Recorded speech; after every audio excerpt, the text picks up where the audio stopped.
Olá, nesta edição da TV Jornal da Mulher Brasileira, estamos muito honradas com uma entrevista que com certeza vocês vão adorar e, ao mesmo tempo, vamos aprender muito, porque quando você lê o currículo dessa doutora aqui, vocês vão dizer, olha quantas coisas, que maravilha, né?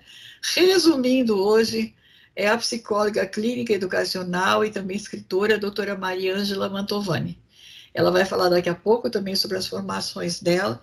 Para nós é uma grande honra, uma grande alegria recebê-la e trazer esses seus conhecimentos, além do lançamento do livro. É uma gratidão muito grande já de início e deixei para os seus cumprimentos com as nossas internautas, né? Olá, internautas queridos. Que bom estar aqui conversando, trazendo algumas informações, batendo um papo gostoso, que tenho certeza que será bem agradável. Pois é, vamos começar pela, digamos assim, fazendo o contrário, nós vamos servir a sobremesa primeiro, né? Mas eu estou sabendo aí que tem um livro quentinho, né, saindo do forno, e que está fazendo já sucesso, mal começou, não é? Entre os outros livros com vários sucessos, que é um tema recente, né? O amor sem BR, né? Construa uma relação amorosa duradoura. Adorei esse amor sem BR, né? Porque qualquer coisa se discute o relacionamento. Adorei. Uma conquista muito grande que eu tive escrevendo esse livro, Amor Sem BR, inclusive o nome do livro, né? Porque há muito tempo que eu venho estudando e juntando uma série de informações. Nesse livro eu trago muitos casos que eu atendi e que eu atendo de casais, de famílias, né? E que eu trago as experiências e como esses casais chegam ao consultório, como eles saem do consultório. Uhum. Então, o que é o DR? Né? DR é discutir a relação. E, na verdade, quando você destrói a relação. Porque quando você faz muita DR, é porque está faltando IR. O que é o IR? É investir na relação. Como que você investe na relação? Primeiro, a gente tem que entender por que um casal acaba ficando junto, por que um casal casa. No fritar dos ovos é para ter companhia, é para se divertir junto. Porque vai constituir família, vai ter filhos, é muito gostoso. Um dia esses filhos crescem, batem asa e voam. E sobra o quê? O casal, para fazer companhia um para o outro, para se divertir juntos, que é uma coisa que a gente realmente precisa e que você sozinho não consegue ter. Eu digo que problema você resolve. Você trabalha, você paga contas, você faz tudo que tem que fazer. Mas você ter companhia, você não compra, você não faz, você não tem como ter se você não tiver uma pessoa. Então, o casamento, em primeiro lugar, ele é para isso. E aí, o que é investir na relação? É se fazer companhia, ter bons diálogos, programas agradáveis, né? Fazer uma boa terapia, ler um bom livro juntos, assistir uns bons filmes, porque às vezes um bom filme, uma boa tela, é uma terapia também, né? Então eu falo sobre o desgaste da relação, o quanto é negativo, falo bastante sobre comunicação. Eu acho que hoje em dia os casais e a família em si têm muita dificuldade na comunicação. As pessoas são muito críticas, exigentes, né? Se você pensar bem, como que começa uma discussão de relação? É na exigência, na cobrança, é numa comunicação, às vezes, contaminada, onde se fala demais, e isso desgasta, né? E aí começa a trabalhar todos os campos da vida daquele casal, né? Porque o casal não tem só o campo do amor, os amigos, família, as atividades, né? Então, eu vejo que se o casal não alimentar todos os campos da vida de alguma forma, né, fazer uma academia, caminhada, cozinhar junto. Tem muitas coisas que você pode fazer que você estará investindo na relação. É uma parceria, né, doutora? Eu acho que mais... É uma parceria. Que são muitas parcerias que a gente tem na vida, mas o casamento é uma parceria muito gostosa, né? Para sempre, né? Nesse livro, eu falo também sobre os tipos de casais. Por exemplo, nós vemos casais que brigam muito hoje em dia, né? Eu chamo de aqueles casais que vivem eu versus o outro. É da competição, é da briga, é da confusão, é do ciúme exagerado, né? É da cobrança, é da exigência. Este casal, ele não só vive eles dois muito mal, mas quem estiver ao redor.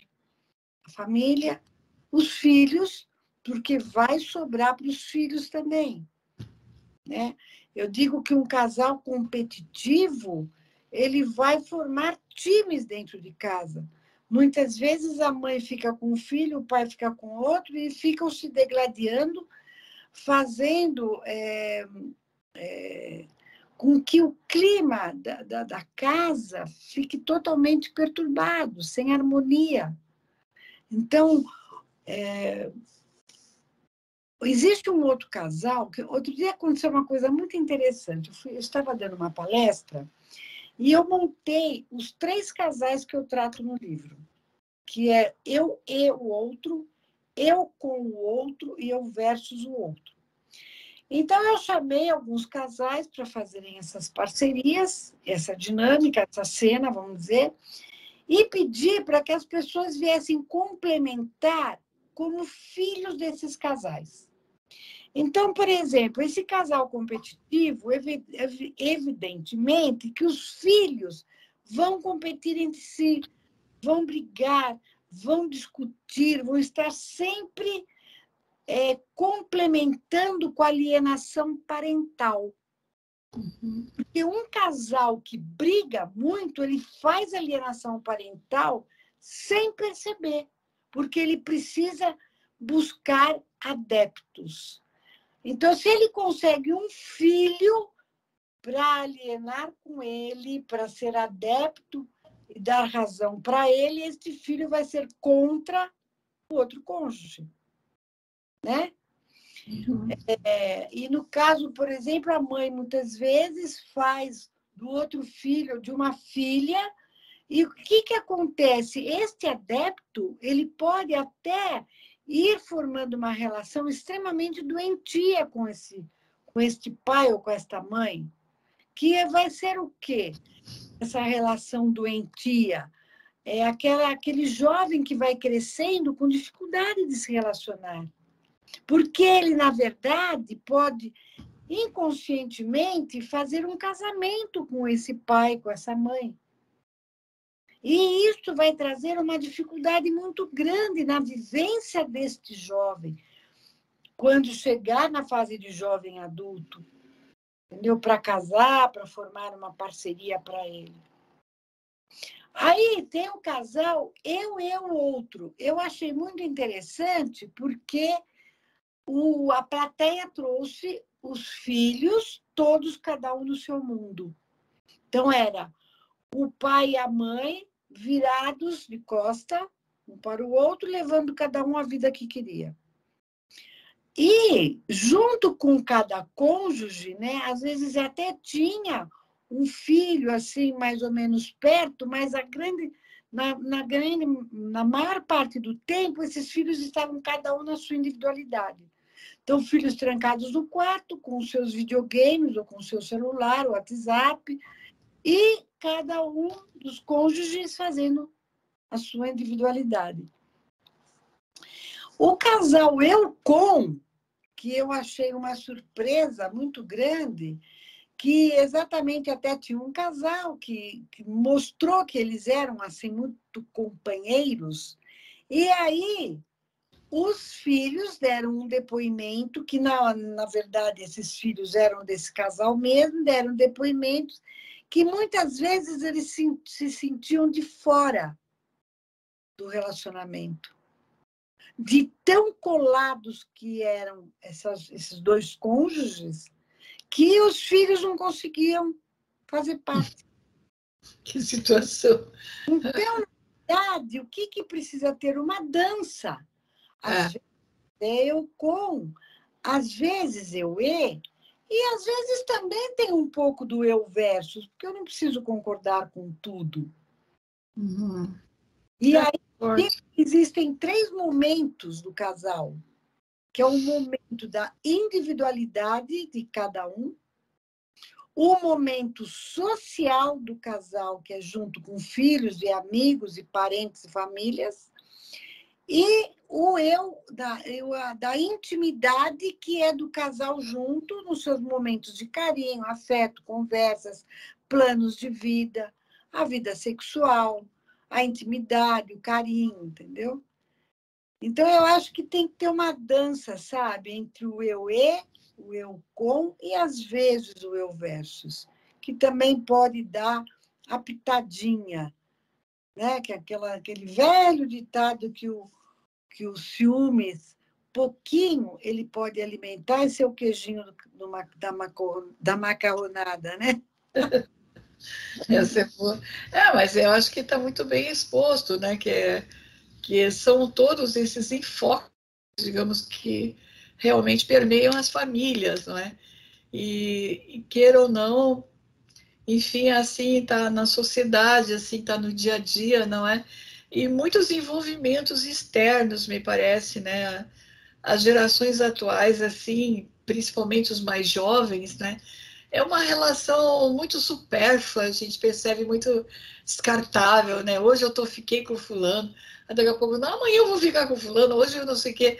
Sabe, assim, aquele ficar é tão interessante porque até espanta, né? Na verdade, às vezes é uma relação completa, até uma relação sexual junto, né? Por tempo determinado, sei lá. E esse curto prazo, né, que eu acho que está nessa juventude ou em casais mais jovens, pessoas mais jovens, como a senhora disse, é como se tratasse a outra pessoa como algo descartável, né? Serve hoje, amanhã não serve mais, quer dizer. Isso parece, né, que está muito diminuído a questão do compromisso. Quando você tem um relacionamento, você tem um compromisso com essa pessoa. E realmente parece que torna-se tudo muito rápido, volúvel, né? Como se as pessoas fossem assim, um celular que caiu, quebrou, acabou, né? Um copo que você descarta, uma garrafinha de água que você acabou de tomar ali, ainda tem um pouco, você esqueceu, em cima da mesinha ali, foi embora. Então, eu acho que a nossa sociedade está passando pela crise do descartável, que, na verdade, é uma transformação da sociedade e que nós temos que dar uma atenção a isso. Eu percebo que a família, que é um dos bens mais ricos da sociedade, que é o que mantém a sociedade, está correndo um grande risco, né? As crianças, os jovens, nós precisamos da família. A família é a haste da sociedade, né? E, infelizmente, a família está em perigo, né? Eu vejo que o ser humano está se tornando descartável. Você veja quantos assassinatos, né? Quanta violência nos lares, como se a outra pessoa fosse um objeto, né? Como se não tivesse sentimento, né? As pessoas assim tendo formas de relacionamento muito agressivas até. É. Então, eu vejo que a nossa sociedade está ficando doente. E nós precisamos tomar cuidado, acudir os nossos jovens, né? Nós somos educadores, psicólogos, pedagogos, né? Médicos, padres, pastores, qualquer pessoa é um educador. Você é jornalista, né? O quanto você não contribui com a sociedade, trazendo informações de pessoas com formações internacionais, com conhecimentos grandiosos, né? Você vê, eu não tenho, assim, mestrado e nem doutorado, mas eu tenho 9 pós-graduações, que foi uma opção que eu tive, de fazer muitos cursos, conhecer muito e trabalhar muito. Então, hoje, eu tenho 44 anos de formada, trabalhei muito em escola, passei por muitos jovens e adolescentes, pais, pela minha mão, né? E muitas orientações sobre sexualidade, né, para os adolescentes. E eu vejo que os professores, coordenadores, eles são, são pessoas importantes da nossa sociedade, porque o jovem está muito perto deles. As famílias estão muito próximas, né? Porque todas as famílias estão dentro das escolas. O quão importante uma boa orientação, uma boa palestra, uma boa conversa, um professor que pegue um aluno para conversar, ele pode tirar aquele aluno de uma situação de risco. Né? É verdade. Então, o nosso compromisso como educadores, nós profissionais de saúde, né, profissionais sociais, nós somos profissionais de ajuda. Acima de tudo, somos profissionais de ajuda. Agora, a senhora diz uma coisa muito interessante logo no início dessa segunda parte, não é? Que me parece que é uma grande competição, como a senhora diz muito bem. E é interessante, às vezes, assim, de filhos para pai e mãe, né? Entre irmãos, enfim, há uma competição. Que competição será esta?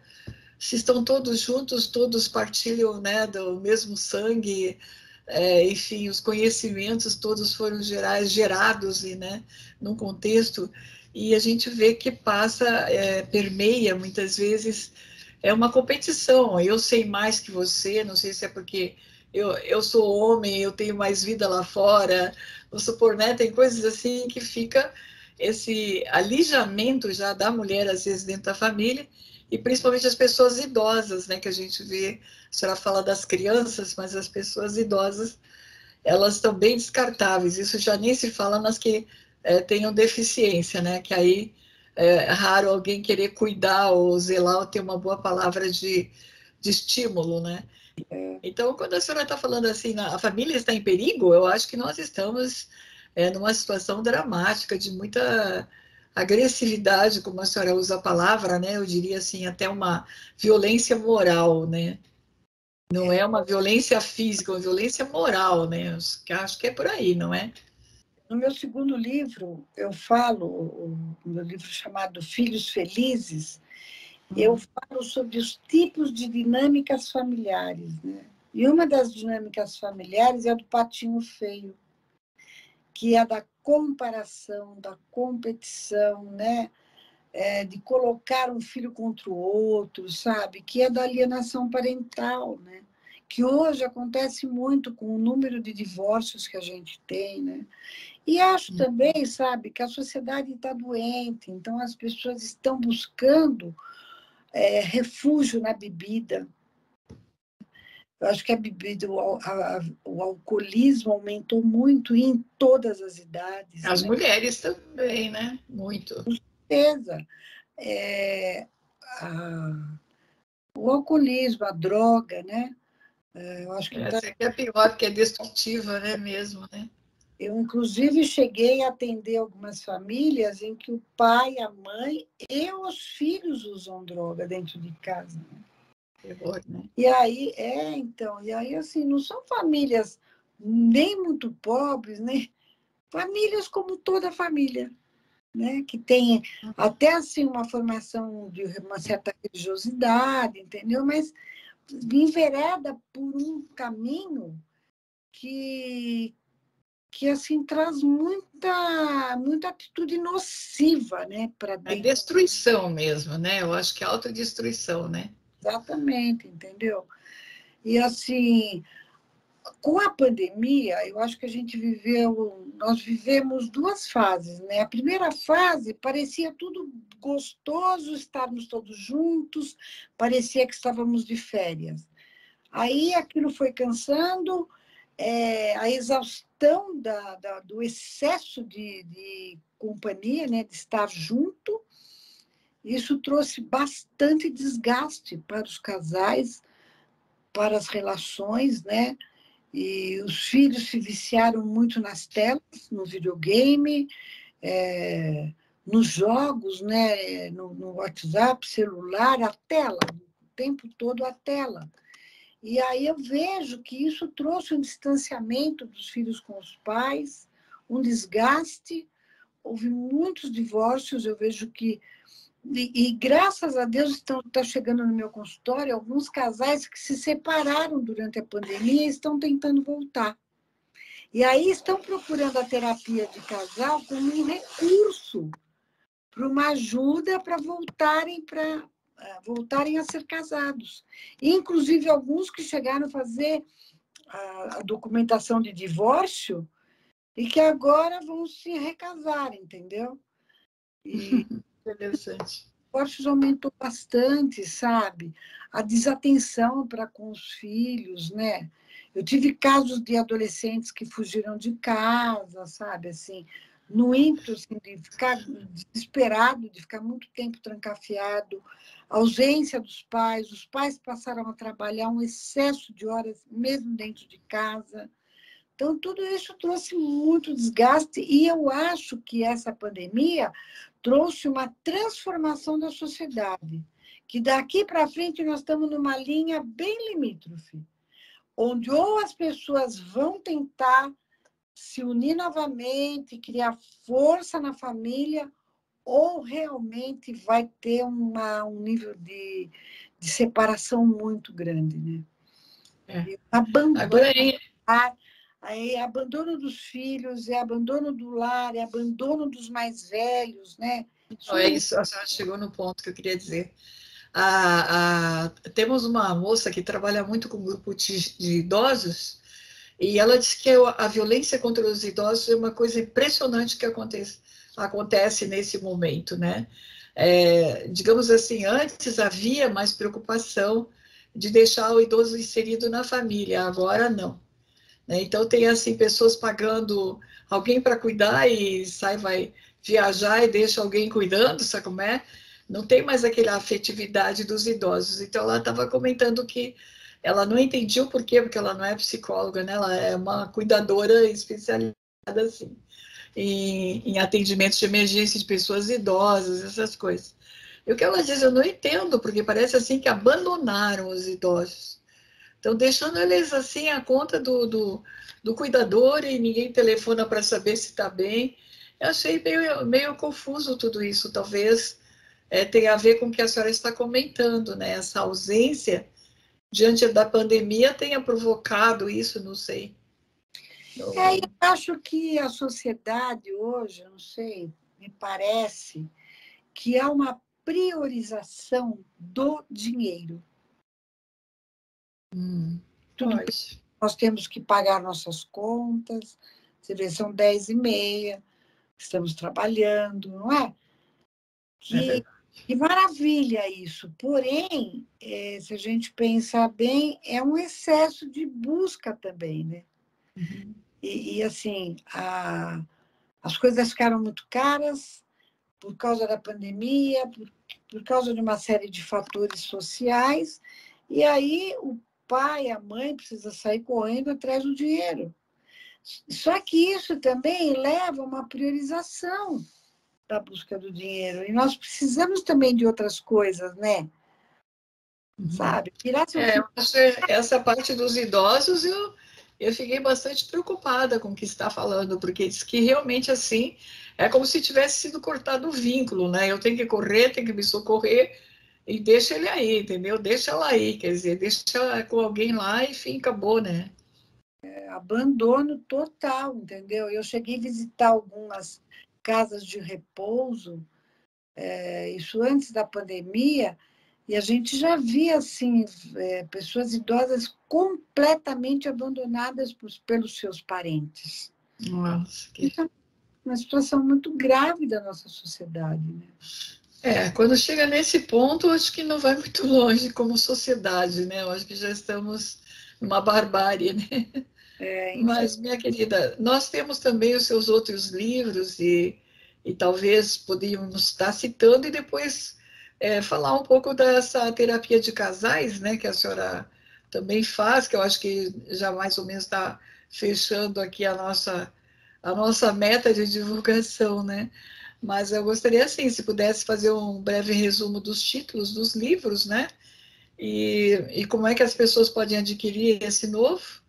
E no caso que a senhora até abordou bem, que seria a terapia de casal, mas eu acho que também tem a terapia familiar, né, que a senhora também está especialista. E como é que essas pessoas chegam até a senhora para contratar essa, digamos assim, a terapia, né, familiar também, né? Tratamento, né? Então, meu primeiro livro chama-se Quando é Necessário Dizer Não. É um livro que eu trato sobre limites. Esse livro foi para a Feira de Frankfurt. Ele foi lançado em Portugal, na Colômbia, e, portanto, ele foi traduzido, né? É um livro que eu falo sobre por que você se sente impotente quando você precisa dizer um não. E aí eu trato bastante sobre a relação pais e filhos. E que também tem um ganho, porque quando você lê esse livro, você aprende um pouco por que às vezes você fica tão inseguro de dizer um não, seja para quem for, né? Uhum. O segundo livro chama-se Filhos Felizes, onde eu falo sobre a educação para uma vida bem-sucedida de adolescentes. Uhum. É um livro muito lindo, onde eu falo sobre adolescência e falo sobre as características que você precisa ter desenvolvido quando você acaba a adolescência. Tá? Então, eu falo sobre poder de decisão, capacitação, visão estratégica, como você ensinar seu filho a ter organização. É muito lindo esse livro. Eu falo sobre as 3 dimensões do limite, como você incentivar seu filho a ir além das possibilidades, né? Através do esporte, de se envolver com Olimpíadas da matemática, né? Incentivar ele a buscar conhecimento. E aí eu falo um pouco também sobre os 4 pilares da educação. Então, é muito bacana para pais e educadores em geral. E esse livro, O Amor Sem DR, que ele foi lançado agora no final do ano, desse ano que passou, e ele está bem fresquinho, bem novo, sendo bem vendido já, né? Eu estou bastante feliz com o resultado dele. Para contratar o trabalho, veja bem, eu sou terapeuta familiar, o que é o terapeuta familiar? É o terapeuta que tem uma visão sistêmica do funcionamento das relações humanas. Uhum. Uma das pós-graduações que eu fiz foi na psicodinâmica, onde a gente estuda a dinâmica das relações humanas. E na terapia familiar, a gente estuda o sistema de funcionamento da família, porque tudo é uma engrenagem, né? E a terapia de casal, porque o que acontece? Às vezes, a pessoa não está conseguindo levar um relacionamento. E esse livro também ele é muito bom para quem tem vontade de ter um relacionamento mais saudável e não tem conseguido, né? Então, Uhum. orienta a pessoa no que ela está errando e como ela pode se autoconhecer, né? Uhum. E tratando das suas emoções para lidar melhor com o outro, ter mais empatia com o próximo, ter uma comunicação mais saudável, sem tantas cobranças. Aprender a falar mais do seu sentimento do que falar da crítica em relação ao comportamento do outro. Então, assim, a pessoa muitas vezes vem procurar como casal e muitas vezes vem procurar também porque tem tido dificuldade de relacionamento. Eu Uhum. atendo criança, atendo adolescente, por causa dessa vertente da terapia familiar que me dá essa condição e esse conhecimento para tratar as crianças, os jovens e orientar pais, tá? Para comprar os livros, né, ia falar outra palavra, né? Mas para comprar para adquirir os livros, 0800 da Editora Paulinas, que é 0800 70 181. 0800 70 181. Ele está à venda em todas as livrarias da Paulinas e você também compra pela internet, né? Ele no formato e-book ou formato físico, tá? Para me procurar e saber um pouco mais até do meu trabalho, eu tenho o 55, é o 11, né? São Paulo, 5572-5844. E tem o 99941-0128. Então, é 5572-5844 e 99941-0128. Aí você manda no WhatsApp, você liga no fixo, aí a minha secretária vai atender e nós vamos ter uma conversa bem agradável, né? E espero contribuir com muitas famílias. Eu acho que é extremamente importante, não é? E não só a gente está falando sobre esse livro, não é que é atual, mas também sobre os anteriores. E é interessante, doutora, quando a senhora fala a questão da pandemia, não é? Tivemos dois grandes fenômenos nas famílias, na verdade, três grandes fenômenos nas famílias. Primeiro, morreram muito mais homens que mulheres, então o alto índice de viúvas é uma coisa assim exorbitante. Depois, nós tivemos também muitas perdas de mulheres, né? E tem muitas crianças órfãs, que é uma coisa assim também impressionante, né? E o terceiro fenômeno, digamos assim, né? É que não estamos tendo um meio de como lidar com essa situação de tantas viúvas, de tantos órfãos, entendeu? E como é que fazer essa manutenção delas agora? Muitas estão em áreas pobres, dependem do trabalho delas e ao mesmo tempo de cuidar das crianças, né? Levar as crianças para os orfanatos também não estão conseguindo fazer um processo de adoção continuado, né? As crianças estão lá. Então, nós estamos, eu acho que com um grande problema atualmente, tanto com relação às mulheres quanto com as crianças, né? E eu acho que aí nós temos um hiato nas famílias muito grande, né? Eu acho que balançou isso aí. Eu acho que nós vamos ter que retroceder um pouco na sociedade, porque nós já não temos mais orfanatos, nós temos abrigos, né? Infelizmente.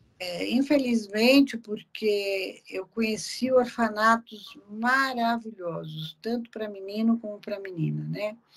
Onde eles tinham até cursos técnicos lá dentro e tal. É verdade, não temos mais. Hoje, o que a gente conta, geralmente, é com alguns abrigos para crianças órfãs, que ficam essas crianças à mercê para uma adoção, né? E que eu acho que a nossa sociedade nem dá conta de tanta criança que precisa ser adotada, né? E temos também, hoje, graças a Deus, eu acho que graças a alguns recursos políticos, porque eu acho que a criança na rua, o jovem na rua, é um problema de recursos públicos, né? Recursos políticos. E aí, as escolas estaduais hoje estão começando a ser período integral. E isso eu vejo uma ação extremamente positiva, né? Porque a criança fica lá dentro da escola e ela de verdade estuda, ela tem vários tipos de aprendizados, ela está protegida dentro da escola. E estamos com muita gente desempregada, né? E que eu acho que o governo, não sei como que ele vai fazer para dar conta disso. Hoje nós temos o terceiro setor, que são as creches, terceiro setor de instituições que abrigam famílias que fazem doações grandes, né? Isso em vários setores da sociedade, em vários tipos de igrejas, inclusive, templos, igrejas e religiões que estão tentando acudir também, e dar porque eu acho que o governo não dá conta de tantos buracos que ficaram na sociedade, né? Nós mesmo temos um trabalho de terceiro setor aqui em São Paulo e que nós atendemos muitas famílias. Eu sou coordenadora desse terceiro setor há 38 anos e atendemos muitas famílias de todas as idades, desde crianças até terceira idade e adultos, e temos dado bastante atenção mesmo, sabe? A gente chega a atender mais de 1.000 pessoas a cada 6 meses. Somos O trabalho ali é belíssimo, não resta dúvida. 20. É belíssimo e exemplar, né? E temos também a ação social, né? E que todas as igrejas estão batalhando muito com a ação social, né? Ajudando de todas as formas possíveis. Agora eles estão pondo leis, regras um pouco mais rígidas para as ações sociais, né? Principalmente as farmácias populares, farmácias de doação, que não vão mais poder dar uma doação assim livre, né? Mas vai ter todo um acompanhamento farmacêutico mesmo. Mas é ajuda e acho que todos nós brasileiros precisamos estar unidos numa força-tarefa para ajudar a nossa nação, o nosso povo. Esse povo precisa, né, de socorro, né? É que, assim, a senhora fala de governantes, de governo, mas eu nunca, não sei, sinceramente, até agora não ouvi ou não li uma notícia que algum governante fosse visitar favelas, por exemplo, essa que está aqui na Santa Catarina, aqui tão próxima, né? Áreas de cortiço. A gente não fica assim sabendo que alguém foi lá olhar, nem como candidato, nem como realmente na ativa, né? E não existe uma comissão, digamos assim, como a senhora está falando, né? Que teria que ter, de ver a condição de qualidade de desmoronamento, de incêndio onde eles estão, né? De uma porção de outras coisas que estão totalmente ali, se juntaram os coitados e não tem nenhum tipo de... Às vezes tem até quem explore eles, né? Tentando fazer uma administração que não é tão correta, não é democrática, como a gente diz, né? Não De é? intimidação, às vezes, né? Às vezes é mais intimidação, né?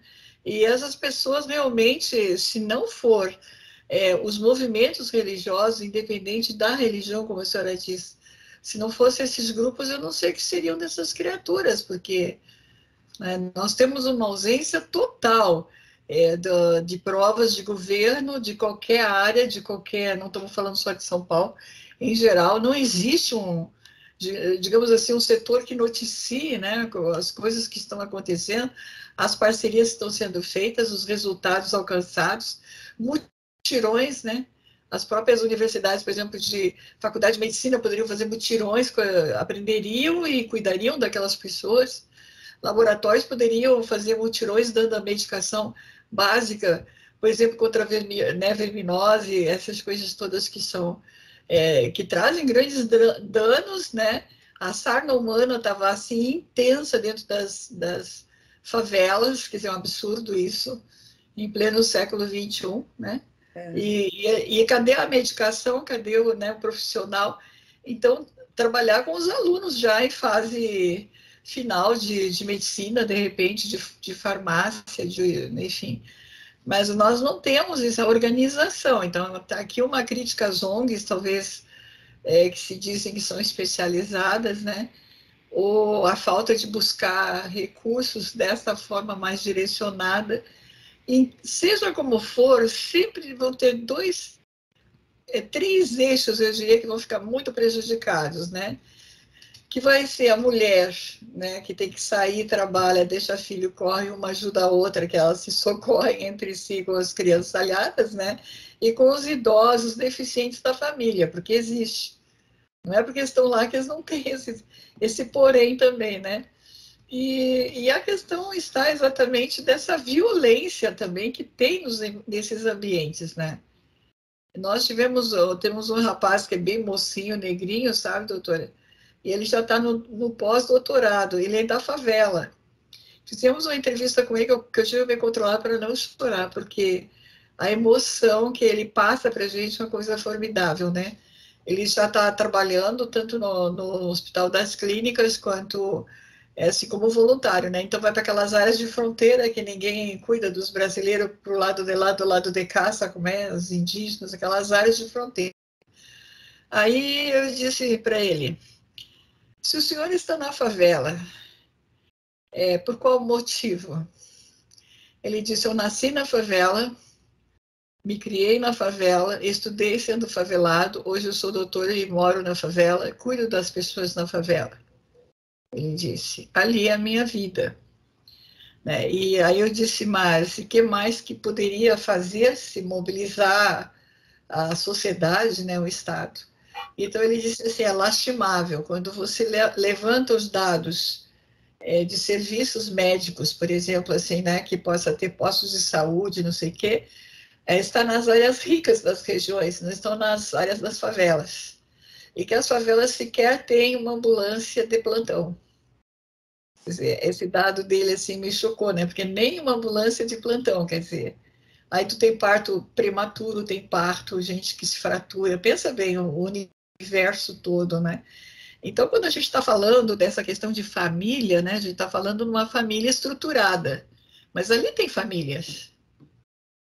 Ali tem muitas famílias, né? Quer dizer, às vezes a avó está cuidando de 3, 5, 10 netos lá das vizinhas. Porque, na verdade, hoje em dia, a família é um universo muito grande, porque família não é só pai, mãe e filhos.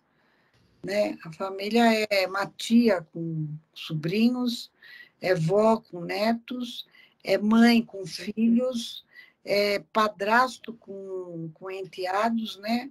Eu já conheci padrastos que a mãe morreu ou a mãe sumiu e ele assumiu a educação dos enteados, né? Uhum. Eu acho que nós temos um universo gigantesco Isso, de formatos, né? né? É uma coisa impressionante. Na hora que você vê esse micro-universo como está ali, né? Que você vai ver, aliás, a solidariedade se vê muito dentro desse povo, né? E, lamentavelmente, o abuso também, porque tem abusos de poderes extra, né? A união que existe ali do povo, né? E, então, é um microcosmo muito interessante, né? Para todas as áreas estudarem, desde a medicina, a área da educação, né? Tudo mais e principalmente a sociologia, não é, querida? Então, eu estou muito grata, eu aprendi bastante com a senhora hoje, né? E chegamos a um ponto também interessante de ver as famílias que não são enfocadas muitas vezes, né? E ali nascem bebês e ali morrem pessoas, né? E ali sobrevivem junto com os cães, enfim, é uma coisa impressionante. Mas isto é a capital de São Paulo, por exemplo. Né? Isto é o estado de São Paulo, isso é a capital do Rio, isso é o estado do Rio de Janeiro, isso é a capital é Brasília, mas nós estamos dentro de Brasília. Então nós não estamos sempre assim olhando as coisas, mas nós não estamos vendo que está dentro dos grandes nichos, dos grandes poderes, tudo tem favela, quer dizer, todo o povo está lá tirado e é isso que eu acho que é o tormento pior, né? Eu tenho muito a agradecer a senhora por essa conscientização, porque é muito fácil a gente falar as coisas e não olhar nesse entorno social, eu diria assim, né? Um entorno social que não dá para fugir, está ali, a gente tem que encontrar saídas, né? Eu adorei a sua exposição, o seu conhecimento, eu valorizo muito os livros, eu sei, eu também editei livros, e é muito difícil fazer a venda posterior, inclusive, né? Temos que trabalhar a parte da divulgação, tudo. E é muito legal assim, a sua exposição, a senhora é muito simpática, trouxe de forma didática o conhecimento, né? E aconselho realmente quem tiver a possibilidade de conversar com a senhora, principalmente os homens, né? Eu acho que os homens, como a senhora diz aí, pós-pandemia, pós-desemprego, pós de não sei das quantas, está precisando, os homens estão precisando de terapia. Esse livro Amor Sem DR tem sido muito procurado por homens, né? Sim, sim. Eu acho que os homens estão precisando mais terapia que as mulheres no momento. Acho que é igual. Não, não, porque é muito difícil. Eles perderam quase tudo, né? Eles perderam o emprego, eles perderam aquela renda fixa, às vezes os cargos. Os homens perderam muito. E aí, de repente, ele tem começado tudo do novo, né? Do zero, outra vez. É difícil, não? Quando é mocinho, ainda tem mais ímpeto, mas já vai 40, 50 anos, vai ter que começar tudo de novo. Vamos para lá, vamos dar força para eles, né? Tá Olha, bom, doutora? tem bastante oportunidade, viu? E eu sei que hoje eu sou uma pessoa muito ocupada e a gente teve, você ficou correndo aí atrás de mim, mas eu te agradeço. Mas eu adorei. Valeu. Deu muito mesmo a nossa conversa e eu espero que os internautas aproveitem muito esse bate-papo e procurem caminhos, né? Isso é Porque, verdade. a Deus, hoje nós temos caminhos para procurar, né? Mas então é isso. Então, eu tenho muito a agradecer mais uma vez, gente querida. Eu espero que vocês tenham amado essa entrevista, aprendido bastante, né? Que eu acho que é formidável. Aqui o meu agradecimento à senhora, doutora Maria Ângela Mantovani, principalmente a jornalista que a indicou, né? Dizendo que estava com um livro novo. A Priscila é uma joia, né? Uma joia rara, né? É uma jornalista joia rara. Tá, e foi muito legal, eu gostei muito, apreciei, né? Não tivemos oportunidade ainda de ter feito esse formato, né? E minha gratidão, parabéns, né? E que for da parte da gente, pode mandar todo o material que a gente publica, tá bem? Fique à vontade aí, tá? Tá bom, então, muito obrigada e até uma próxima vez. Sim, sim. Gente querida, até a próxima edição da nossa TV Jornal da Mulher Brasileira.